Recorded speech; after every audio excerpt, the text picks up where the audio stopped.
ቤት ግን አግኝቷል። እሷ ማን ነበረች? ድንግል እናቱ ነበረች። ሰማይ ዙፋኔ ነው እንዳለ ማኅፀኗን እንደ ዙፋን አድርጎ 9 ወር ከ5 ቀን ተቀመጠ። አልተቀመጠም? ተቀምጧል። ምድር የእግሬ መረገጫ ናት እንዳለ 9 ወር ከ5 ቀን እግሩ ተረግጧታል። አልተረገጣትም? ዳግሚት ምድር ናት ማለት ነው። ለምሳሌ ላሊበላ እነዛን ሁሉ ውቅር አብያተ ክርስቲያናት ሲሰራ በጣም የምታምር አድርጎ የሰራው የማንን ነው?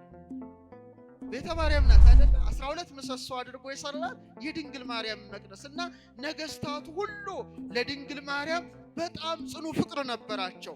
እና አፄ ዳዊት እና አፄ ዘርዓ ያዕቆብ የቅድስት ድንግል ማርያምን ተአምር እንኳን ቅድም የሰማነውን ሲያጽፉ ከቀለሙ ጋር እንባቸው ይደባለቅ ነበር።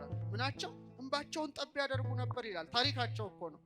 እመቤታችን በወርቅ ቀለም ስማቸው እንድታጽፍላቸው በመማፀን እንባቸው ከቀለሙ ጋር እንዲዋሃድ ያደርጉ ነበር። የድንግል ማርያም ማኅፀን መቅደስ ስለሆነ ለማን ማደሪያ ሆነ? አዶናይ ለተባለ ለእግዚአብሔር ማደሪያው እንደሆነ በ330 ዓመተ ምህረት አብርሃና አጽብሃ የተባሉ ኢትዮጵያውያን ቅዱሳን ክቡራን ነገስታት በማን ስም ነው የሰሩት? አክሱም ጽዮን ላይ በድንግል ማርያም ስም ነው። ደስ ይበላችሁ። ጌታን መስሎ ማለት ድንግል 12 ክፍል ያላት ያውም 12 ክፍል ናት። 12 ክፍል ያላት መቅደስ ነው የሰሩት እና ሲሰሩ በወርቅ ነው የሰሩት። እንደ ዛሬው በጠጠር በሲሚንቶ አይደለም፣ በእንቁ ነው የሰሩት። ድንግል ማርያም ምንድን ናት? እንቁ ናት አይደለችም? ወርቅ ናት አይደለችም? የቅርቡን እንኳን እናምጣ እስቲ። ንጉሠ ነገሥት አፄ ምኒልክ እንጦጦ ማርያምን ከእቴጌ ጣይቱ ጋር ሆነው ሲያሰሩ ጸሐፌ ትእዛዝ ገብረ ሥላሴ የዳግማዊ ምኒልክ ታሪክን በጻፉት መጽሐፋቸው ላይ ብታነቡ 5316 ሰንጋዎች ነው የጣሉት ለቅዳሴ ቤቷ። ስንት አይዟችሁ? ስንት? 5 ነው ያልኩት? 500 ነው? 5000 ጸሐፌ ትእዛዝ ገብረ ሥላሴ ናቸው። የታሪክ እማኝ እዛው ነው። 5300 ሰንጋዎች። እግዚኦ እግዚኦ! ምን አይነት ዘመን አልፏል ባካችሁ። ጠጁ ራሱ ይላል በስዊሚንግ ፑል በመዋኛ ገንዳ ተዘጋጅቶ አሳላፊ ቆሞለት ጠጁ ራሱ በገንዳ ነበር ይላል። እመቤታችን ምን ያለ የምትወዳቸው ነበሩ ማለት። ስንት ሺህ አልኳቸው? ዛሬ 1 ኪሎ ስጋም ብርቅ ሆኖብናል። 5000 ሰንጋ። እንደውም ብዙ በልቶ ጠግቦ ዝም ብሎ ተኝቶ ጅብ የበላው ራሱ ብዙ ሰው ነበር።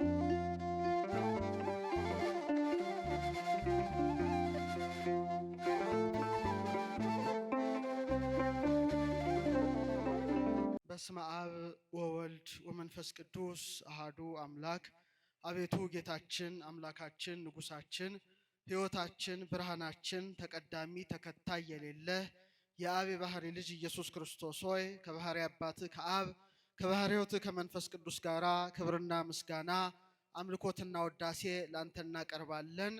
በእጅጉ የምንወድሽ በድንጋሌ ሥጋ በድንጋሌ ነፍስ የጸናሽ ንዕድ ክብርት የአምላክ እናት ረድኤትሽ በረከትሽ ከሁላችን ጋር ይሁን።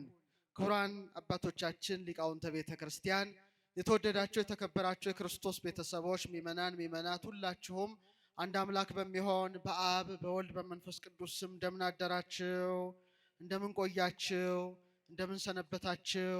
ልዑል እግዚአብሔር ሁላችንንም በሕይወትና በሰላም ጠብቆ ለዚህ ታላቅ ዕለት አድርሶናልና የአባቶቻችን አምላክ ልዑል እግዚአብሔር ስሙ የተመሰገነ ይሁን። ዛሬ እንግዲህ ታላቅ በዓል ነው። ከቅድስት ድንግል ማርያም ከ33ቱ በዓላቷ መካከል ዛሬ ልጇ ወልደ እግዚአብሔር ክርስቶስ በፊልጵስዩስ በእናቱ ስም ለመጀመሪያ ጊዜ ሕንፃ ቤተ ክርስቲያንን ያከበረበት የቀደሰበት ታላቅ በዓል ነውና ዛሬ በመላዋ ኦርቶዶክሳዊት ተዋሕዶ ቤተ ክርስቲያናችን ይህ ምስጢር የሚነገርበት በመሆኑ ዛሬም ትምህርቴን በዚህ ላይ አደርጋለሁ። የምስጢር ባለቤት እግዚአብሔር አምላካችን ምስጢሩን ጥበቡ እንዲገልጥልን ቅዱስ ፈቃድ ይሁንልን። የምነሳበትም ታላቁ አባት ዳዊት የተናገረው በመዝሙር 77 በቅንፍ 78 ቁጥር 69 ላይ ያለውን ኃይለ ቃል መነሻ በማድረግ ይሆናል። የምስጢር ባለቤት እግዚአብሔር አምላካችን ምስጢሩን ጥበቡን ለሁላችንም ይግለጥልን። እስቲ አብረን እንበል። መቅደሱን በሉ እስቲ። በአርያም ሰራ በምድር ውስጥም ለዘላለም መሰረታት። ይህን ያለው ነቢየ እግዚአብሔር ዳዊት ነው። ሐነጸ መቅደሶ በአርያም እግዚአብሔር አምላክ አለ አስቀድሞ መመስገኛው መቅደሱን በሰማይ ላይ ሰራ ካለ በኋላ ወሳረራ ውስተ ምድር ዘለዓለም በምድር ውስጥም ለዘለዓለም መሰረታት ይላል። ስለዚህ መቅደስን አስቀድሞ የሰራው ቤት ነው፣ በአርያም ነው። የዛችን ኮፒ ደግሞ ምድር ላይ አኑሯልና አስቀድሞ የላይኛውን መቅደስ፣ ሁለተኛ በምድር ላይ ያለውን መቅደስ፣ ሶስተኛ ደግሞ እኔና እናንተም የእግዚአብሔር መቅደሶች ነንና ሶስቱን ምስጢር በማስተባበር በተለይ በፊልጵስዩስ ላይ ከተከናወነው ጋራ እያነጻጸርን እንማራለን። እግዚአብሔር አምላካችን ምስጢሩን ጥበቡን ለሁላችንም ይግለጥልን። እስቲ መቅደሱን በሉ እስቲ። በአርያም ሰራ። እቺ የመጀመሪያዊቱ መቅደስ ጽርሐ አርያም ትባላለች። እግዚአብሔር አምላክ በዕለተ እሑድ ሰባቱን ሰማያትን ፈጥሯል። ሰባቱን ሰማያት ሲፈጥራቸው ከእሳት ዋዕዩን ሙቀቱን ትቶ በብርሃኑ ነው የፈጠራቸው። ከብርሃን ደግሞ ብርሃንን አውጥቶ አጥርቶ ጽርሐ አርያም የተባለችውን ሰማይ ፈጥሯል። ቀጥሎ መንበረ መንግስት ወይም መንበረ ጸባዖት ወይም መንበረ ስብሐት ወይም መንበረ ብርሃን የምትባል ሰማይ አለች። ግን ሰማየ ሰማያት ተብላ የምትጠቀሰው ጽርሐ አርያም ትባላለች። በዚህ ጽርሐ አርያም ውስጥ እግዚአብሔር አምላክ 5 ስርዓቶችን ሰርቷል። ስንት ስርዓቶችን? 5 ስርዓቶችን። እቺ ሰማየ ሰማያት የተባለችው ታላቅ ምጡቅ የሆነችው ብሩህ ሰማይ ላይ አስቀድሞ መንበረ ብርሃን ወይም መሰዊያ አኖረ። ከዙፋኑ ፊት ለፊት ነው። ሁለተኛ ታቦት ዘዶር የተባለች የብርሃን ታቦትን በውስጡ አኖረ። ሶስተኛ መንጦላዕተ ብርሃን 7 የእሳት መጋረጃ ዙሪያዋን እንድትከበብ አደረገ። አራተኛ ኪሩቤልና ሱራፌልን አምጥቶ ጸወርተ መንበር ናቸውና ዙፋኑን እንዲሸከሙ አደረገ። አምስተኛ መናብርት ከሚባለው ነገድ ሩፋኤል ከሚመራው 24 ሊቃናትን አውጥቶ 12ቱም በዚህ 12ቱም በዚህ አቁሞ ያለማቋረጥ እንዲያመሰግኑት የወርቅ ጽና ሰጥቶ እንዲያገለግሉት አደረገ። ይሄ 5 ስርዓት ቤት ተከናውኗል፣ በጽርሐ አርያም ላይ ተከናውኗል። ስለዚህ ሐነጸ መቅደሶ በአርያም ራሱ እግዚአብሔር መቅደሱን አለ በአርያም ሰራ አለ። ያቺ አርያማዊት የሆነች መቅደስ አሁን ላለችው ቤተክርስቲያን ጥላና ምሳሌ ስላደረጋት በምድር ውስጥም ለዘለዓለም መሰረታት አለ። ታላቁ ሊቅ አባ ጊዮርጊስ ዘጋስጫ በሰዓታት መጽሐፉ ላይ ቤተክርስቲያን ትትመሰል በጽርሐ አርያም ዘላይሉ ቤተክርስቲያን አለ ላይ ባለችው በጽርሐ አርያም ትመሰላለች በማለት አስቀመጠ። ስለ መሰዊያው የጻፈው ዮሐንስ በራእዩ በምዕራፍ 8 ቁጥር 3 ላይ ምን አለ? ሌላም መልአክ መጣና የወርቅ ጽና ይዞ በመሰዊያው አጠገብ ቆመ ይላል። ስለዚህ መንበረ ብርሃን አለ ማለት ነው። አሁንም ዮሐንስ ይቀጥላል። በሰማይም ያለው የእግዚአብሔር መቅደስ ተከፈተ፣ የኪዳኑም ታቦት በመቅደሱ ታየ በማለት በራእይ 11:19 ላይ ታቦት ዘዶር ስለተባለችው የብርሃን ታቦት ተናግሯል። አባ ሕርያቆስ ደግሞ ስለ መንጦላዕተ ብርሃን በሰማይ ስላለው የእሳት መጋረጃ ተገልጦለት ምን አለ? 7 የእሳት መጋረጃ ወዳለበት ሊቀ ካህናት ኢየሱስ ክርስቶስ ወዳለበት ያግባችሁ ይላል። ስለዚህ ልክ እንደ ጽርሐ አርያም በኋላ ደብተራ ኦሪት፣ ቀጥሎ መቅደሰ ሶሎሞን፣ ፍጻሜው ቤተክርስቲያን ወይም መቅደሳችን ተሰርታለች። እንደ መንበረ ብርሃን መንበሮ አለ፣ እንደ ታቦተ ብርሃን ታቦተ ሕጉ አለ፣ እንደ መንጦላዕተ ብርሃን ታቦተ ሕጉን የሚሸፍን ምን አለ? መጋረጃ አለ። እንደ 4ቱ ጸወርተ መንበር በ4ቱ ማዕዘን በምስራቅ፣ በምዕራብ፣ በሰሜን፣ በደቡብ ወንጌልን የሚያስተምሩ ሊቃነ ጳጳሳት አሉ። ልክ እንደ 24ቱ ካህናተ ሰማይ ደግሞ ጳጳሳት፣ ኤጲስቆጶሳት፣ ቀሳውስት የሚያገለግሉባት በመሆኗ ሐነጸ መቅደሶ በአርያም እግዚአብሔር አስቀድሞ መቅደሱን የት ላይ ሰራ? ሰማይ ላይ ሰራ ወይም አነጸ ካለ በኋላ በምድር ውስጥም ለዘለዓለም መሰረታት በማለት ያስቀምጣል። እንግዲህ ጌታችን በፊልጵስዩስ ላይ በእናቱ በድንግል ማርያም ስም ቤተክርስቲያንን ሲሰራ ሲያንጽ 3 ክፍሎች አድርጎ ሰርቷታል። ስንት ክፍሎች? 3 ክፍሎች። በእውነት በሰማያት እነ ቅዱስ ገብርኤል የሚኖሩባቸው ስንት ሰማያት አሉ? 3 ሰማያት አሉ። ኢዮር፣ ራማ፣ ኤረር ይባላሉ። እነዚህ ዓለመ መላእክት የተባሉ ናቸው። እንደ ኢዮር፣ እንደ ራማ፣ እንደ ኤረር አስቀድሞ ሙሴ ተገልጦለት አደባባይ ቅድስተ ቅዱሳን አድርጎ ሲሰራ በሐዲስ ኪዳን ደግሞ 3 ክፍል ያላት መቅደስ ቅኔ ማህሌት ቅድስትና መቅደስ ሆና ተሰርታለችና በእውነት አባቶቻችን በተለይ ቅዱስ ያሬድ ሐዋርያት ቤተክርስቲያንን እንዳነጿት ሲናገር ከመትኩን አርያ ዘበሰማያት በሰማይ ያለውን ኢዮርን በሰማይ ያለውን ራማ በሰማይ ያለውን ኤረርን ዓለመ መላእክትን መስላ በሶስት ክፍል የታነጸች ብቸኛይቱ የክርስቶስ ማደሪያ የሐዲስ ኪዳን መቅደስ ቤተክርስቲያን ናት። አሁን በጣም የሚገርመው እግዚአብሔር ያን ሥርዓት ነው ለቤተክርስቲያን የሰጠው። በሰማይ በተለይ ኢዮር በተባለው ሰማይ ላይ ሶስት ነገዶች አሉ። የመጀመሪያው ነገድ ኪሩብ የሚባል መልአክ የሚመራው ነገደ ኪሩቤል የሚባል አለ። የሰው መልክና የአንበሳ መልክ ያለው መልአክ ሲሆን ኪሩብ ይመራዋል። ነገዱ ነገደ ኪሩቤል ይባላል። ሁለተኛው ክፍል ሱራፊ የተባለው መልአክ የሚመራው ነገደ ሱራፌል ሲሆን የሥላሴን ስዕል ስትመለከቱ በስተግራ አቅጣጫ የምታዩት የላም ፊትና የንስር ፊት ያለው መልአክ ነው። ሶስተኛው ክፍል ነገደ ኃይላት ሲባል የሚመራው የመላእክት አለቃ ሚካኤል ነው። ስለዚህ ኢዮር ላይ ሶስት ነገዶችን ሲያኖር ሶስት ሥርዓቶችን ሰርቷል ማለት ነው። ቀጥሎ ራማ በተባለችው የብርሃን ሰማይ ላይ ቅዱስ ገብርኤል የሚመራው ነገደ አርባብ አለ። ቀጥሎ ቅዱስ ሩፋኤል የሚመራው ነገደ መናብርት አለ። በመቀጠል ቅዱስ ሱሪያል የሚመራው ምን አለ? ነገደ አርባብ መናብርት አለ። ነገደ አርባብ መናብርት ስልጣናት አለ። እንደገና ኤረር ላይም ተመሳሳይ ሥርዓቶች ተከናውነዋል። ቅዱስ ሰዳኬል የሚመራው ነገደ ሊቃናት አለ። ቅዱስ ሰላትያል የሚመራው ነገደ መኳንንት አለ። ቅዱስ አናንያል የሚመራው ነገደ መላእክት አለ። ስለዚህ በአጠቃላይ ስንት ሰማያት አሉ? ሶስት ሰማያት አሉ። ስንት ክፍል አላቸው? 9 ክፍል አላቸው ማለት ነው። ያ ሥርዓት በቤተ ክርስቲያን ጸንቶ እንዲኖር በሶስት ደንጊያ የእናቱን መቅደስ ባነጸ ጊዜ ነገደ ኪሩቤልን የሊቃነ ጳጳሳት፣ ነገደ ሱራፌልን የጳጳሳት፣ ነገደ ኃይላትን የኤጲስቆጶሳት አምሳል አድርጓቸዋል። ራማ በተባለችው ሰማይ ላይ ነገደ አርባብን የቆሞሳት፣ ነገደ መናብርትን የቀሳውስት፣ ነገደ ስልጣናትን ደግሞ የዲያቆናት አምሳል አድርጎታል። ኤረር ላይ ያሉትን ነገደ ሊቃናትን የንፍቀ ዲያቆናት ምሳሌ አድርጓል። ነገደ መኳንንት ደግሞ አናጉንስጢሳውያን የአንባቢያን አምሳል አድርጓል። ነገደ መላእክትን የመዘምራን አምሳል አድርጎታል። ስለዚህ ሐነጸ መቅደሶ በአርያም አስቀድሞ በአርያም ያንን ሰማያዊ ሥርዓትን ከሰራ በኋላ ወሳረራ ውስተ ምድር ዘለዓለም በምድር ላይ ለዘላለም መሰረታት ብሏልና ዛሬ መቅደስ ቅድስት ቅኔ ማህሌቱን ስናይ በሰማይ ያሉ ቅዱሳን መላእክት የሚኖሩባቸውን ኢዮርን፣ ራማን፣ ኤረርን እነዚህን የክህነት 9ኙን ማዕረግ ስንመለከት እንደገና ደግሞ በሰማይ ያሉትን 9ኙን ነገደ መላእክት በማሰብ በማወቅ በመመርመር በመረዳት በመሆኑ በእውነት ታላቁ አባት ቅዱስ ያሬድ ሲያስቀምጥ ለዛቲ ቤት ሳረራ አብቀዲሙ ይችን ቤተ ክርስቲያን እግዚአብሔር መሰረታት። ለዛቲ ቤት ሐነጻ ወልድ ማናነጻት? እግዚአብሔር ወልድ አነጻት። ወፈጸማ መንፈስ ቅዱስ ማን ፈጸማት?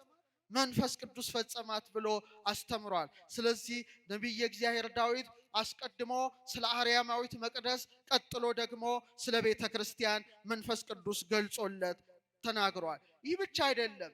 ቤተ ክርስቲያን ዛሬ የኢየሩሳሌም ሰማያዊትን ምሳሌ አድርጓታል። ኢየሩሳሌም ሰማያዊት የምትባለው አራተኛይቱ ሰማይ ሐዋርያው ቅዱስ ጳውሎስ አምልቶና አስፍቶ በገላትያ 4:26 ዕብራውያን 12:12 ላይ የተናገረላት ናት። እቺ ስራዋ በእውነት እንደ ቤተ መቅደስ 4 ማዕዘን ናት። እግዚአብሔር አምላክ 12 የብርሃን ምሰሶ ተክሎባታል። የብርሃን ክዳን ከፍክፎባታል።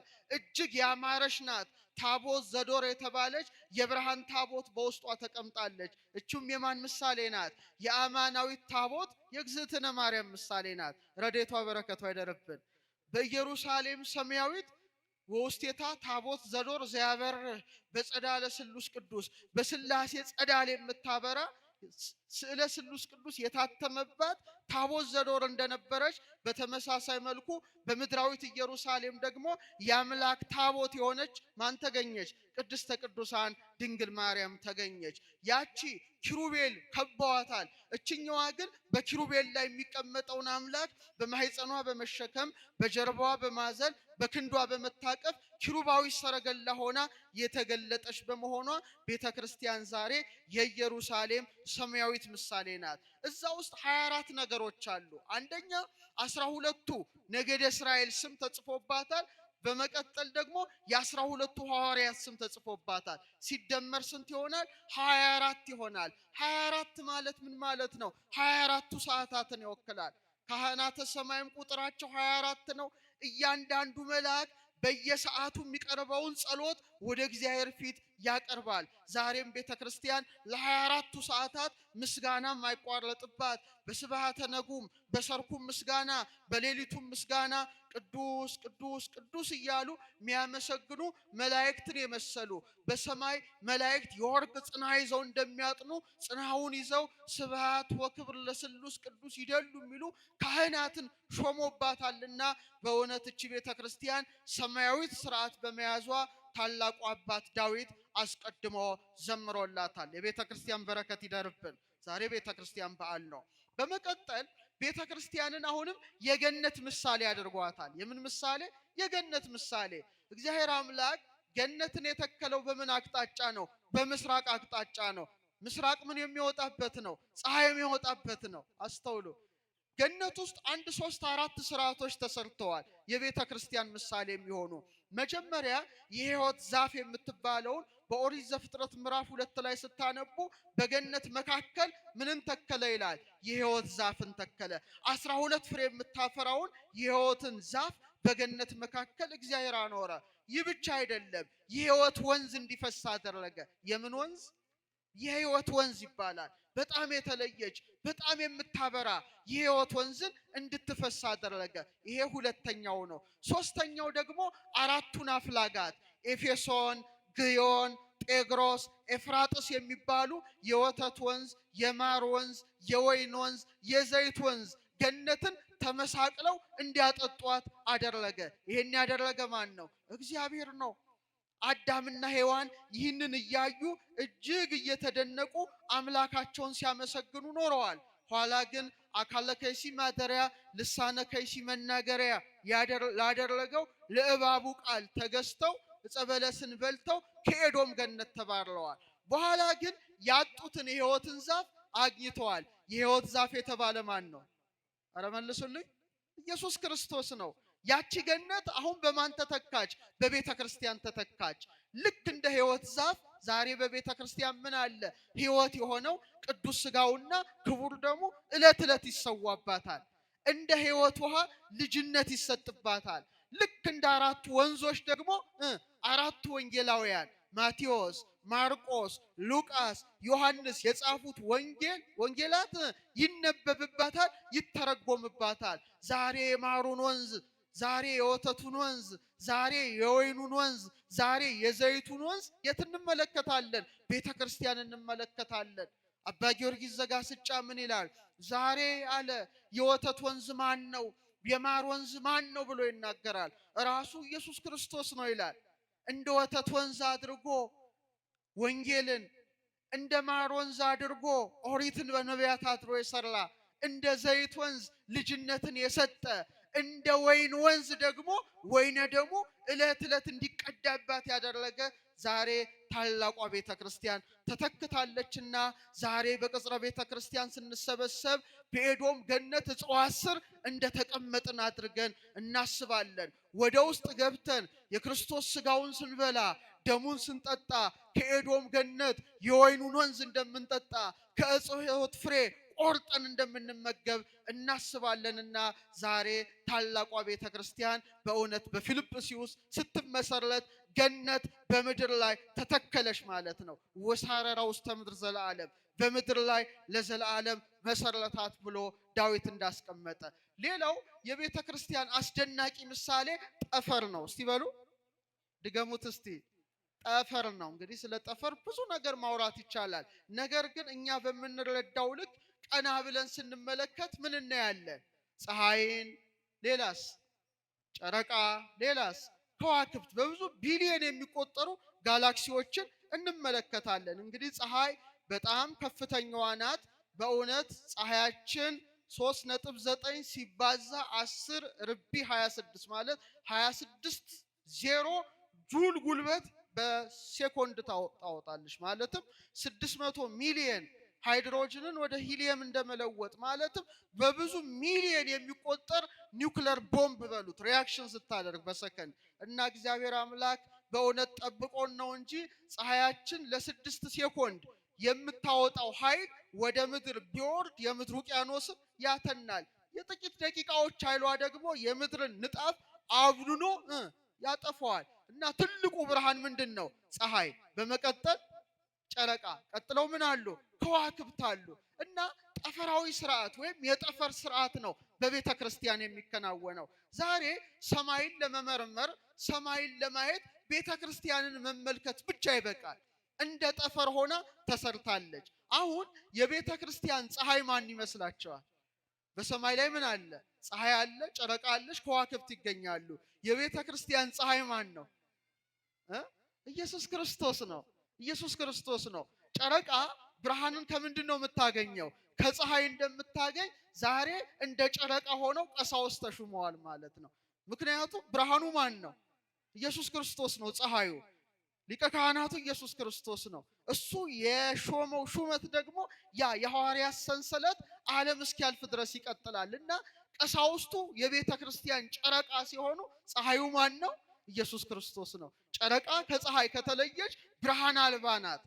ቀሳውስትም ከኢየሱስ ክርስቶስ ከተለዩ ባዶዎች ናቸው ማለት ነው። ኃይል የላቸውም፣ ጽን የላቸውም። ስለዚህ ኃይሉ ማን ነው? ኢየሱስ ክርስቶስ ነው። ለዚህ ነው መምህሬ ኢየሱስ ክርስቶስ ይላል ካህኑ ዕለት ዕለት በቅዳሴ ላይ። ስለዚህ የቤተ ክርስቲያን ፀሐይ ኢየሱስ ክርስቶስ ሲሆን ጨረቃ ደግሞ ማን ነው? ማን ናቸው? ቀሳውስቱ ካህናቱ ሲሆኑ ዲያቆናት ደግሞ በከዋክብት አምሳል ተገልጠዋል። ስለዚህ ያ ስርዓት ሰማያዊ ስርዓት ነው። ለዚህ ነው ያሁኑን ያድርገውና በጥንት ቅዳሴ ሲቀደስ 12 ልዑካን ሆነው ይቀድሳሉ ወይም 7 ሆነው ይገባሉ። 5 በጣም የቅርብ ዓመታት ነው፣ ቅርብ የነገስታቱ ጊዜ ነው። በጥንት ግን በቤተ ክርስቲያን ስርዓት 12 ሆነው ይገባሉ ወይ 7 ሆነው ይቀድሳሉ። ምክንያቱም እግዚአብሔር አምላክ ስርዓቱን ሲሰራ ፍጹም ስርዓት ነው። እግዚአብሔር ብዙን 12 አድርጓል። ለምሳሌ የሕይወት ዛፍ የምታፈራው ፍሬ ስንት ነው? 12 ነው። ጌታም በ12 ዓመቱ በቤተ መቅደስ ተገኝቶ ሊቃውንቱን ሲጠይቅ ነበረ። የኢየሩሳሌም ሰማያዊት መሰረቶች ሁሉ 12 በ12 ነው። በተለይ ራእይ 21 ላይ ማንበብ እንችላለን። በጣም የሚገርመው ስለ 12 ስናነሳ ስንት ወራት አሉ? 12 ወራት አሉ አይደለ? ስንት ሐዋርያትን መረጠ? አረ ንገሩኝ። 12 ሐዋርያትን። ፀሐይ እሱ ነው። 12 ሐዋርያትን መርጧል። ምክንያቱም ፀሐይ በጣም ብዙ ምስጢር ይይዛል። ለምሳሌ ዳዊት በመዝሙር 18 ላይ ሰማያት ይነግራ ስብሐተ እግዚአብሔር፣ ሰማያት አለ የእግዚአብሔርን ጌትነት ይናገራሉ፣ ጠፈርም የእጁን ስራ ያወራል ይላል። የማንን ስራ? የእግዚአብሔርን ስራ ያወራል። አሁን ቀና ብለን ስንመለከት ፀሐይ አለ። በጣም አስተውሉ። ፀሐይን የሚከተሉ ወይም ኤክሊፕቲክ ይባላል። ፍኖተ ፀሐይ ማለት ፀሐይ የምትሄድበት መንገድ አለ። በዛ መስመር የማይለቁ 12 መገብት አውራ አሉ። ዞዲያክ ይባላሉ። ወይም በመጽሐፍ ቅዱስ ማዛሮት ይላቸዋል። በመጽሐፈ ኢዮብ ላይ ቁጥራቸው ስንት ነው? 12 ነው። እንዳትረሱ። ስንት ነው? ድገሙ። ስንት ነው? እንደገና ደግሞ 4 ሊቃነ ከዋክብት ሄኖክ የጠቀሳቸው እነ ህልመልመሌክ አሉ። ምልኤል፣ ብርኬል፣ ናሬል ቁጥራቸው ስንት ነው? 4 ነው። እነዚህ ከወቅት ጋር የተያዙ ናቸው። በሳይንሱ ሮያል ስታርስ እንላቸዋለን። በአስትሮኖሚው እኔ ባለሁበት ትምህርት ሮያል ስታርስ ይባላሉ። አንታረስ፣ ፎማልሃውት ምናምን ይባላሉ። ማታ ማታ ይታያሉ። በአይን የሚታዩበት ጊዜ አለ። ስንት ነው ቁጥራቸው? 4 ነው። ምንን እንዲከተሉ አደረገ? ፀሐይን። እስቲ በሉ በምን ልክ? በወቅት ልክ። እነዚህ ግን የሚገርሟቸው 12ቱ ደግሞ በጣም መስመሯን ተከትለው እንዲጓዙ አደረገ። ያ ስርዓት የሚታየው ዛሬ ቤተክርስቲያን ነው። ጠፈር ላይ ብቻ አይምሰላችሁ። ስርዓቱን ልንገራችሁ። ለምሳሌ ፀሐይ የመጣው ወይም ፀሐይ የተፈጠረው በስንተኛው ቀን ነው? የጣቴን እኮ አሳየኋችሁ። በ4ኛው ቀን ነው። እንዳትሳሳቱ። በስንተኛው ቀን ነው? በ4 ነው። ለምን? ስለ እውነተኛው ፀሐይ ስለ ክርስቶስ መስበክ ስላለበት ነው። ኢየሱስ ክርስቶስም በተመሳሳይ መልኩ የተወለደው በስንተኛው ወር ነው? በ4ኛው ወር ወርሃ ታኅሳስ ነው። ይህ ብቻ አይደለም። ከ4ኛው የያዕቆብ ልጅ ከነገደ ይሁዳ የተመዘዘ ነው። ፀሐየ ጽድቅ ነው።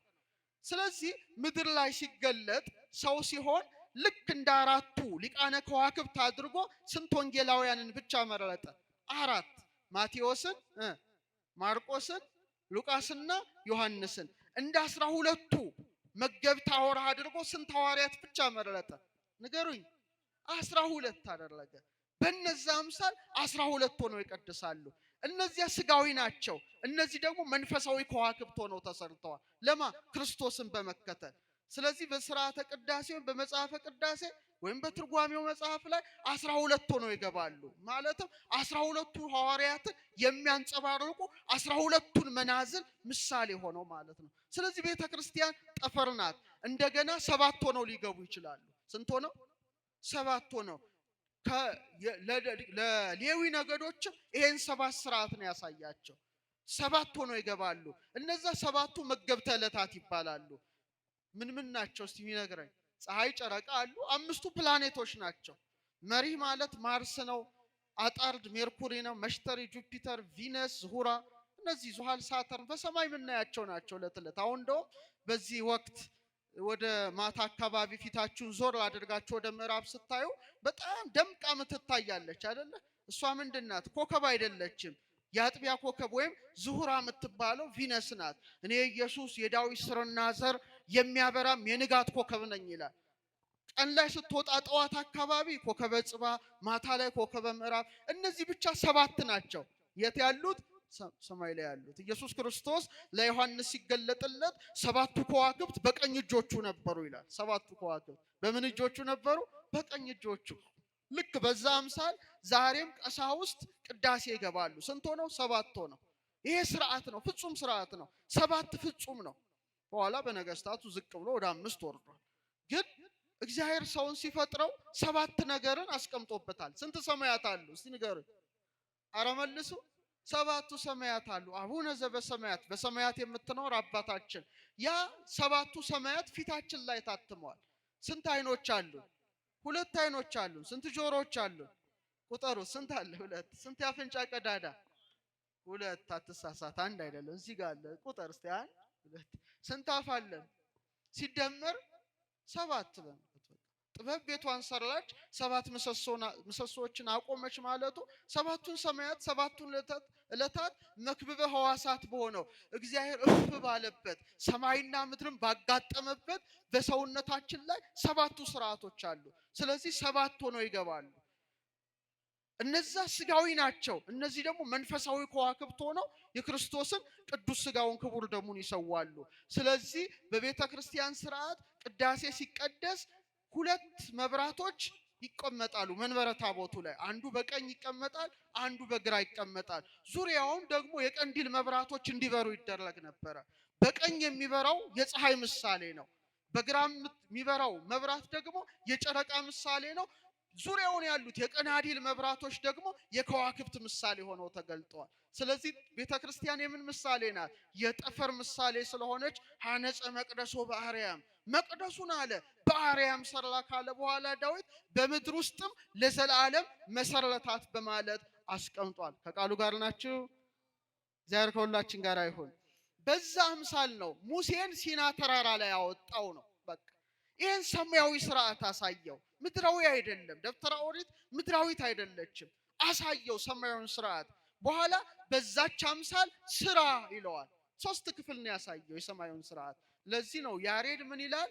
ቀዳሚያ ለጽዮን ሰማይ ሳረረ፣ ከጽዮን አስቀድሞ አለ እግዚአብሔር ሰማይን ፈጠረ አለ። ሰማይ ላይ ነው ያሳየው። ወበዳግም አርአዮ ለሙሴ ዘከመ ይገብር ግብራ ለደብተራ፣ ዳግመኛ የድንኳኗን አሰራር ለማን አሳየው? ለሙሴ ያሳየው። ስንት ክፍል አድርጎ? 3 ክፍል አድርጎ። የመጀመሪያው አደባባይ ይባላል። እስቲ በሉት። ወይም አጸደ ደብተራ ኦሪት ይባላል። 2 ነገሮች ነው የሚከናወኑበት። የትልቅ የሚሰዋበት መሰዊያ ያለው፣ ካህናት ደግሞ የሚታጠቡበት ነው። በጣም እንደ አውደ ምሕረት ክፍት ነው። ህዝቡ ሁሉ የሚመለከተው ነው። ሁለተኛውን ክፍል ቅድስት አለው። እስቲ በሉ ድገሙት። ቅድስት ውስጥ ብዙ ስርዓቶች ተከናውነዋል። ያ ማለት እኛ ውስጥ አለ። እስቲ ትንሽ ነግራቸዋለሁ። እሱ ቅድስት ላይ ምን አደረገ? 20 ክንድ ናት። ሰባቱ የመቅረዝ መብራቶች ይበራሉ። ስንት የመቅረዝ? 7 ቅርንጫፍ ያላቸው የመቅረዝ መብራት ይበራል። እንደገና ደግሞ ማዕጠንት አለ፣ የዕጣን መሰዊያ አለ፣ ህብስት አለ። በወርቅ ጠረጴዛ ላይ 12 ህብስት ይቀመጣል፣ እንዳትረሱት። ቀጥሎ ቅድስተ ቅዱሳን የሚባል በጣም የተለየ ክፍል ነው። እዛ ውስጥ ሊቀ ካህናቱ ብቻ በዓመት ነው የሚገባው። ታቦተ ጽዮን እዛ ነው ያለችው። የአሮን በትር እዛ ነው ያለችው። መሶበ ወርቁ እዛ ናት ያለችው። መብራት አይበራባትም። ማ ብቻ ነው የሚገለጥባት? እግዚአብሔር ብቻ ነው የሚገለጥባት። እና ከኪሩቤል መካከል ድምጽ ይሰማል። ስንት ክፍል ነበረው? አረ መልሱልኝ። 3 ክፍል። ሰውን ሲፈጥረው መቅደሱ አድርጎታል እግዚአብሔር። ለምሳሌ ይሄ ቤተ ክርስቲያን ሲሰራ ማን ነው የሰራው? እኛ እናንተ ናችሁ አይደለ? ኢንጂነር አርክቴክት መጥቶ ዲዛይን አውጥቶ በጠጠር በሲሚንቶ አድርጎ በኋላ በቅባ ሜሮን ከበረች ቤተ ክርስቲያን። ያኔ ቤተ ክርስቲያን ተባለች። እኛን ማን የሰራል? አረ ንገሩኝ። ስላሴ ናቸው አይደለ? ያውም የወድ እጆች ሰሩኝ አበጃጁኝ። የህይወትን እስትንፋስ እፍ ያለብን ማን ነው? ራሱ እግዚአብሔር ነው። ስለዚህ እንደ መቅደስ አድርጎ ሰውን ሰርቶታል። በቃ እና ስርዓቱ ተመሳሳይ ነው ማለት ነው። 3 ነገሮች ማለት ነው። ስለዚህ ልክ እንደ አደባባይ ስጋ አለን። ምን አለን? ስጋ። እንደ ቅድስት ደግሞ ነፍስ አለን። እንደ ቅድስተ ቅዱሳን መንፈስ አለን። በጣም እኮ ነው የሚገርመው። እንቁላል ነን ማለት ነው። እንቁላል 3 ክፍል አለው። ቅርፍት አለው አይደለ?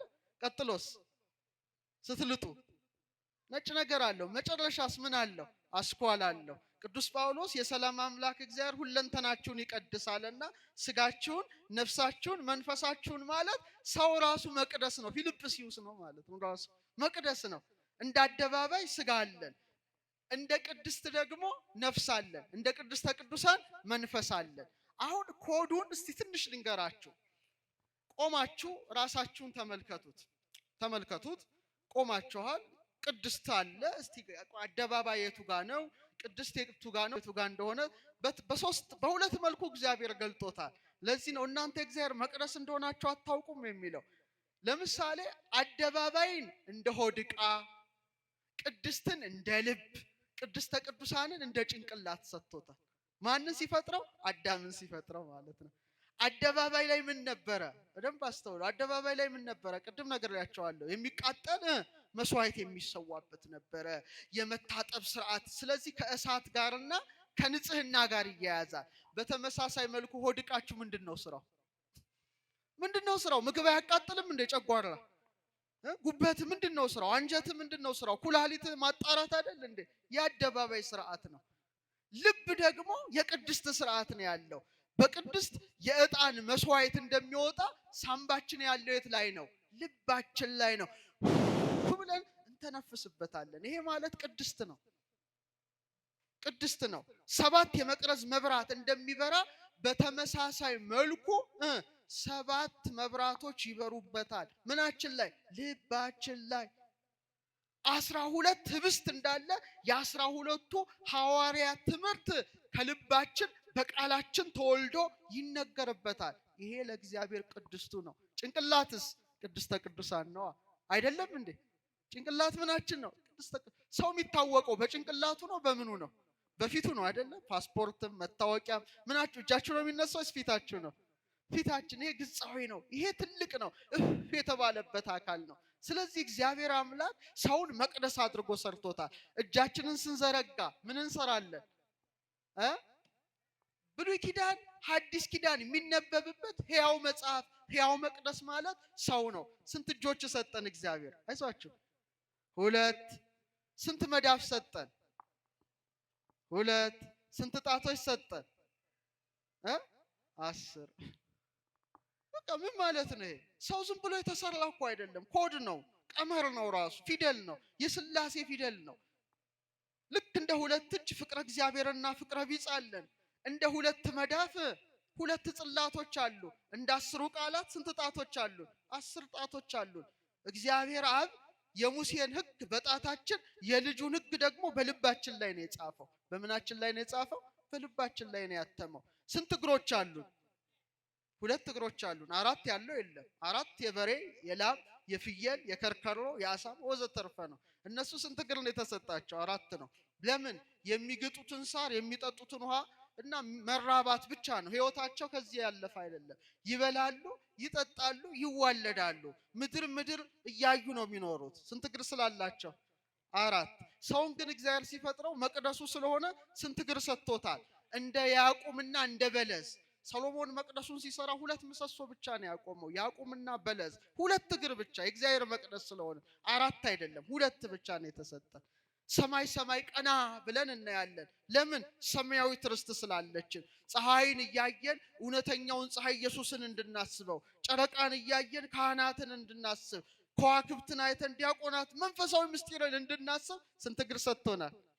በጣም ጥሩ። መቅደሱ ነን ማለት ነው። ያዕቁም ነን፣ በለዝ ነን ማለት ነው። እግራችን ሁሉ ያዕቁምን በለዝን ሲወክል ቀጥ ብለን እንሄዳለን። ግን ደስ የሚላቸው ዛፍ ምን አለው? ስር አለው። ዛፍ ምን አለው? ግንድ አለው። ዛፍ ምን አለው? ቅርንጫፍ አለው። እንደ ስር ሁለት እግር አለን። እንደ ግንድ ደግሞ ምን አለን? አከርካሪ አለን። ቀጥ ያለው ይሄ አከርካሪ። ቀጥሎ ምን አለን? መቅደስ ነን። ዛሬ አይዟችሁ የራስ ቅል አለን። ምን አለን? የራስ ቅል አለን። ደግሞ እግዚአብሔር ሰውን ምድር ላይ ሲያመጣው መቅደሱ አድርጎታል። እና ለእናቱ በሶስት ደንጊያ መቅደስን የሰራ አስቀድሞ በአርአያው አዳምን የፈጠረው አምላክ ነው። ሌላ ነገር አላከናወነም። እድሜውን ደግሞ ጀርባ አጥንታችን ላይ ሾሞታል። ዛሬ ክርስቶስን ሰው ቢያምነውም ባያምነውም እሱ የታመነ አምላክ በመሆኑ እያንዳንዱ ሰው ምድር ላይ ሲመጣ 33 የጀርባ አጥንት ቁጥር አለው። ይሄ እውነት ነው የምነግራችሁ። ስንት ነው ያለው? 33። ምድር ላይ ሲወለድ 33 እስከ ራስ ቅሉ ድረስ ማለት ነው። ጌታ በ33 ዓመቱ የራስ ቅል ጎልጎታ ላይ እንደተሰቀለ ዛሬም እድሜውን በጀርባ አጥንታችን ላይ የራስ ቅልን ደግሞ ጎልጎታው አድርጎ እለት መስቀሉ ተተክሎበታል። ይሄ ራስ ቅላችን እናንተ የማታስተውሉ የገላትያ ሰዎች ሆይ ኢየሱስ ክርስቶስ እንደተሰቀለ ሆኖ በፊታችሁ ተስሎ ነበረ። ለእውነት እንዳትታዘዙ አዚም ያደረገባችሁ ማን ነው ይላል ቅዱስ ጳውሎስ። ይሄንን አለማየት አዚም ነው፣ በእውነት ጨለማ ነው። ኢየሱስ ክርስቶስን በሰውነታችን አለማየት ጨለማ ነው። አርአያው ነው፣ አምሳሉ ነው። እየሰማችሁ ነው። ለምሳሌ የጌታ የስቅለቱን ስዕል ስትመለከቱ አንድ ጭንቅላት አይታችኋል? አላያችሁ? አንድ ጭንቅላት አለ። የማን ጭንቅላት ይመስላችኋል? የአባታችን የአዳም ጭንቅላት ነው። አዳም ስንተኛ ፍጥረት ነው? 22ኛ ፍጥረት ነው። 22ኛ ፍጥረት በሆነው በአዳም ራስ ላይ ነው መስቀሉ የተተከለው። ዛሬም ሰዎች ሁሉ የእግዚአብሔር መቅደስ በመሆናቸው እያንዳንዱ ሰው ጭንቅላቱ ጎልጎታ ስለሆነ እያንዳንዱ ሰው ልክ እንደ 22ቱ አሌፋት የእግዚአብሔር ስሞች እንደ አዳም አባታችን በኩረ ሁሉ ፍጥረት እኔም አንተም አንቺም ሁላችንም እስከል ቦንስ የራስ ቅላችን አጥንት ቁጥሩ ስንት ነው? 22 ነው። 23 እንኳን አልሆነም። ስንት ነው? 22። ይሄን ያደረገ ማን ነው? እጆች ሰሩኝ አበጃጁኝ የተባለው እግዚአብሔር ብቻ ነው። በጣም እኮ ይደንቃል። ሰውን እኮ በጥፊ መምታት እንኳን አይቻልም። ታውቃላችሁ? አርያ እግዚአብሔር ነው እኮ። ይሄን እንዴት ትመታዋለህ? የእግዚአብሔር አርያ እኮ ነው። ይኸውላችሁ ፊታችሁ ላይ ብቻ እንደው ተውት፣ እንደውም ዝቅ ብለን እንመልከተውና ፊታችሁ ላይ ላሳያችሁ። እግዚአብሔር ሰማይና ምድርን ሰው ላይ ገለበጠ። ሐነጸ መቅደሶ በአርያም ወሳረራ ውስተ ምድር ዘላለም ራሱ ይሄ ነው። ለምሳሌ ስንት ሰማያት አሉ? ላይ 7። ቀጥሎስ ምን አለ? ከሰባቱ ሰማያት ዝቅ ስትሉ ባቢል አለ፣ አትሞስፌር ማለት ነው፣ ነፋስ አለ። ቀጥሎ ምን አለ? ውሃና መሬት አለ አይደል? በቃ ሰማዩ እንዲህ ነው ስታሰምሩት። ያ ማለት አንተ ውስጥ አለ፣ እኔ ውስጥ አለ። ለምሳሌ ልክ እንደ ሰባቱ ሰማያት የእሳት ሰማያት ናቸው። ጭንቅላታችን እሳት ነው አይደለም? ነው አይደለም እንዴ? የሁሉ ሚሊየንስ ኒውሮንስ ያለው እኮ ነው። ይሄ ሁሉ እንዴ እሳት እኮ ነው። እሳት ምንድነው? ብርሃን ነው። እሳት ምንድነው? ሙቀት ነው። ዕውቀትም ከምን ይቀዳል? እንደ ብርሃን ከጭንቅላት ይቀዳል። እስመ ለጠቢብ አዕይንቲሁ ዲበ ርእሱ ይላል ሰሎሞን። የጠቢብ አይኖቹ ራሱ ላይ ናቸው ይላል። ልክ እንደ ሰባቱ ሰማያት 2 አይን፣ 2 ጆሮ፣ 2 የአፍንጫ ቀዳዳ፣ አፍ ማን ሰጠን? እግዚአብሔር ሰጠን። ቀጥሎ ነፋስ እንዳለ ቀጥሎ ከጭንቅላታችሁ ዝቅ ስትሉ ደረታችሁን ታገኛላችሁ። ከምንድን ነው የሚወጣው? ከሳምባ ነው፣ ከደረት ነው። ቀጥሎ ውሃና መሬት እንዳለ ሆድቃ በሙሉ በምን የተመላ ነው? ኩላሊት በውሃ የተመላ ነው። ቀጥሎ መሬት እንዳለ ከወገብ በታች እግር ምን ይነካል? መሬትን ይነካል። በቃ እግዚአብሔር እኮ ሰማዩን ነው የገለበጠብን። ይሄን አታውቁም እንዴ? መቅደሱ እንደሆናችሁ እሱን ትታችሁ ከአንገት በታች ትታችሁ ፊታችሁን ብቻ በመስታወት ተመልከቱ። ሁለት አይናችን እንደ እሳት ነው። እሳት ከብርሃን ጋር የተያዘ እንደሆነ አይናችንም ከብርሃን ጋር ይያያዛል። ከእሳት ቀጥሎ ምን አለ? ነፋስ እንዳለ ቀጥሎ ምን አለ? አፍንጫ ሰጥቶናል። ያለበት አፍንጫ አያችሁ። ቀጥሎ ውሃና መሬት እንዳኖረ ጠጣርና ፈሳሽ የሚወስድ ምን አለን? አፍ አለን። ይሄ እግዚአብሔር አርያ ነው። እንዴት በጥፊ ልትመታው ትችላለህ? አትችልም፣ አይፈቀድልህም። የእግዚአብሔርን ቤት ያፈረሰ እግዚአብሔር ራሱ ያፈርሰዋል፣ ያውም እናንተ ናችሁ ይላል። ስለዚህ ይሄን ሁሉ ነገር በዛሬው ትምህርት እንረዳለን እና በእውነት የክብር ባለቤት ጌታችን በእናቱ በቅድስት ድንግል ማርያም ስም ሰኔ 20 ህንጻ ቤተ ክርስቲያን በሶስት ደንጊያ አነጸ። ሰኔ 20 በዛሬው ዕለት አከበረ ስንል ይሄን ሁሉ እናስባለን እና አንድ ነገር ብነግራችሁ ዛሬ የእመቤታችንን በዓል በመሆኑ ከኛ ከኢትዮጵያውያን ጋር እስቲ ትንሽ ላነጻጽረው። በእውነት ጌታችን በፊልጵስዩስ በሶስት ደንጊያ በማን ስም ሰራ መቅደስ? እናቱ ራሱ መቅደሱ ናት አይደለችም? ናት አይደለችም? ጽርሐ ቅዱሳቱ ለወልድ ይላታል። የወልድ የመመስገኛው አዳራሽ ሰማይ ዙፋኔ ነው፣ ምድር የእግሬ መረገጫ ናት። ለኔ ምን አይነት ቤት ትሰራላችሁ አለ ይላል በኢሳይያስ አድሮ። እግዚአብሔር ሰማይ ዙፋኔ ነው አለ። ሰማይ ምን ነው? ምድር የእግሬ ለኔ ምን አይነት ቤት ትሰራላችሁ አለ። እግዚአብሔር በቃ ቤት አጣ። አንዲት ቤት ግን አግኝቷል። እሷ ማን ነበረች? ድንግል እናቱ ነበረች። ሰማይ ዙፋኔ ነው እንዳለ ማኅፀኗን እንደ ዙፋን አድርጎ 9 ወር ከ5 ቀን ተቀመጠ። አልተቀመጠም? ተቀምጧል። ምድር የእግሬ መረገጫ ናት እንዳለ 9 ወር ከ5 ቀን እግሩ ተረግጧታል። አልተረገጣትም? ዳግሚት ምድር ናት ማለት ነው።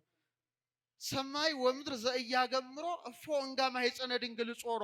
ሰማይና ምድር የማይችለውን አምላክ ምንኛ የድንግል ማርያም ማኅፀን ቻለው ይላል። መቅደሱ ናት ማለት ነው። መቅደሱ ናት። ከርሰ ድንግል አብዮ ተላለም አየራት። የድንግል ማርያም ማኅፀን አለ አባ ጊዮርጊስ ከአየራት በለጠ። ወተሰብሐ እምሱራፌል ወኪሩቤል፣ በኪሩቤል በሱራፌል ዘንድ ተመሰገነ። ከርሰ ድንግል ኮነ ታቦቶ ማኅደረ ለእግዚአብሔር አዶናይ። የድንግል ማርያም ማኅፀን መቅደስ ስለሆነ ለማን ማደሪያ ሆነ? አዶናይ ለተባለ ለእግዚአብሔር ማደሪያው እንደሆነ በእውነት በእውነት ማደሪያው በሆነችው በድንግል ማርያም ስም ልጇ ክርስቶስ ዛሬ ቅዳሴ ቤቱን አከናወነ። አመስግኑት በእውነት ሐዋርያትን ሰብስቦ እና የጌታን አብነት አድርገው ኢትዮጵያውያኑ ኦርቶዶክሳውያኑ መቅደስን ሲሰሩ በድንግል ማርያም ስም ነው የጀመሩት። ጌታ በእናቱ ስም በፊልጵስዩስ እንደሰራ የመጀመሪያው የሐዲስ ኪዳኗ ቤተክርስቲያን ኢትዮጵያ ላይ ስትታነጽ በ330 ዓመተ ምህረት አብርሃና አጽብሃ የተባሉ ኢትዮጵያውያን ቅዱሳን ክቡራን ነገስታት በማን ስም ነው የሰሩት? አክሱም ጽዮን ላይ በድንግል ማርያም ስም ነው። ደስ ይበላችሁ። ጌታ ነው መስሎ ማለት ድንግል 12 ክፍል ያላት ያውም 12 ክፍል ናት። 12 ክፍል ያላት መቅደስ ነው የሰሩት እና ሲሰሩ በወርቅ ነው የሰሩት። እንደዛሬው በጠጠር በሲሚንቶ አይደለም፣ በእንቁ ነው የሰሩት። ድንግል ማርያም ምንድን ናት? እንቁ ናት አይደለችም? ወርቅ ናት አይደለችም? ማርያም እሰ ተሐቱም ትካት ውስጥ ተከርሱ ለአዳም ከመባህሪ ጻዳ። ማርያም ግን ከጥንት ጀምሮ በአዳም ባህሪ ውስጥ እንደ ነጭ እንቁ ታበራለች እንዳለ ድንግል ማርያም እንቁ ስለሆነች በእንቁ፣ ድንግል ማርያም ወርቅ ስለሆነች በወርቅ ሰርተዋት ነበረ የመጀመሪያውን መቅደስ። ቀጥሎ ደግሞ ቅዱስ ያሬድ በነበረበት ሰዓትም ታላቁ አባት አቡነ አረጋዊ ደብረ ዳሞ ላይ በማን ስም ነው የሰሩት? በወላዲተ አምላክ በድንግል ማርያም ስም። ንጉሥ ገብረ መስቀል ተመልከቱ ወጣ ከቅዱስ ያሬድ ጋራ። ያሬድ ደግሞ የዞረ ዞርኳት የህንፃዋን ማማር አየሁ እያለ ዘመረና ኢትዮጵያውያኑ ጌታ ያደረገውን በፊልጵስዩስ አይተው በድንግል ማርያም ስም ብዙ መቅደስ መስራት ልማዳቸው ነው። ለምሳሌ ላሊበላ እነዛን ሁሉ ውቅር አብያተ ክርስቲያናት ሲሰራ በጣም የምታምር አድርጎ የሰራው የማንን ነው? ቤተ ማርያም ናት አይደለ? 12 ምሰሶ አድርጎ የሰራት የድንግል ማርያም መቅደስ እና ነገስታቱ ሁሉ ለድንግል ማርያም በጣም ጽኑ ፍቅር ነበራቸው። እና አፄ ዳዊት እና አፄ ዘርዓ ያዕቆብ የቅድስት ድንግል ማርያምን ተአምር እንኳን ቅድም የሰማነውን ሲያጽፉ ከቀለሙ ጋር እንባቸው ይደባለቅ ነበረ። ምናቸው? እንባቸውን ጠብ ያደርጉ ነበር ይላል ታሪካቸው እኮ ነው። እመቤታችን በወርቅ ቀለም ስማቸው እንድታጽፍላቸው በመማፀን እንባቸው ከቀለሙ ጋር እንዲዋሃድ ያደርጉ ነበረ። ግብጽ እንኳን ድንግል ማርያም የምትገለጥበት ደብረ ምጥማቅ እንኳን ቢፈርስ እኮ ነው መቅደሷ ቢፈርስ በንጉስ ባርሳባይ አቡነ ዮሐንስ 11ኛ ለአፄ ዘርዓ ያዕቆብ መልእክት ላኩ። ድንግል ማርያም የምትገለጥበት መቅደሳችን ፈረሰ፣ እባክህ መታሰቢያዋ እንዳይቀር ብለው ሲሉ ተጉለት ሰሜን ሸዋ ላይ ደብረ ምጥማቅ አሁን ጻድቃኔ ማርያም የምትባለውን የሰሩ አፄ ዘርዓ ያዕቆብ ነበረ። የሰማችሁኝ ነው። ምን ያህል የፊልጵስዩስ ታሪክ ሀገራችንም አለ። እነ እቴጌ ምንትዋብ ሴቶቹንስ ብንጠቅስ ቁስቋምን ሲያሰሩ የስደቷ መታሰቢያ ጎንደር ላይ 1000 ሰራተኛ አምጥተው ስንት ሺህ 1000 በምህንድስና የታወቁ በጥረብ የታወቁ ሲሰሩ እመቤታችን ደርቡሻን ያቃጠለውን ማለት ነው። እመቤታችን በእጅጉ ንጽሕት ስለሆነች እመቤታችን ነውር ነቀፋ ስለሌለባት በሷ ስም የሚሰራው ቤተ መቅደስም እንከን የለሽ እንዲሆን ብለው 500 ሲገነባ 500 ደግሞ ቁጭ ብሎ ስተት ይፈልግ ነበር። ምን ይፈልግ ነበር? ስተት እንከን እንዳይገኝበት። ተውት፣ እንደው የቅርቡን እንኳን እናምጣ እስቲ። ንጉሠ ነገሥት አፄ ምኒልክ እንጦጦ ማርያምን ከእቴጌ ጣይቱ ጋር ሆነው ሲያሰሩ ጸሐፌ ትእዛዝ ገብረ ሥላሴ የዳግማዊ ምኒልክ ታሪክን በጻፉት መጽሐፋቸው ላይ ብታነቡ 5316 ሰንጋዎች ነው የጣሉት ለቅዳሴ ቤቷ። ስንት አይዟችሁ፣ ስንት 5 ነው ያልኩት? 500 ነው 5000። ጸሐፌ ትእዛዝ ገብረ ሥላሴ ናቸው፣ የታሪክ እማኝ እዛው ነው። 5300 ሰንጋዎች። እግዚኦ እግዚኦ፣ ምን አይነት ዘመን አልፏል ባካችሁ። ጠጁ ራሱ ይላል በስዊሚንግ ፑል በመዋኛ ገንዳ ተዘጋጅቶ አሳላፊ ቆሞለት ጠጁ ራሱ በገንዳ ነበር ይላል። እንደዚህ እመቤታችን ምን ያህል የምትወዳቸው ነበሩ ማለት። ስንት ሺህ አልኳቸው? ዛሬ 1 ኪሎ ስጋም ብርቅ ሆኖብናል። ተመልከቱ፣ 5000 ሰንጋ። እንደውም ብዙ በልቶ ጠግቦ ዝም ብሎ ተኝቶ ጅብ የበላው ራሱ ብዙ ሰው ነበር በዛ ሰዓት እና በጣም ይገርማል። እና ኢትዮጵያውያኑ ክርስቶስ እንዳሳያቸው በድንግል ማርያም ስም መቅደስ በማነጽ የታወቁ ናቸው። ጥንት ያንጹ ነበረ፣ አሁንም ያንጻሉ፣ ወደፊትም ያንጻሉ። ድንግል ማርያምም አስራት ሀገሯን ትባርካለች። ወስብሐት ለእግዚአብሔር።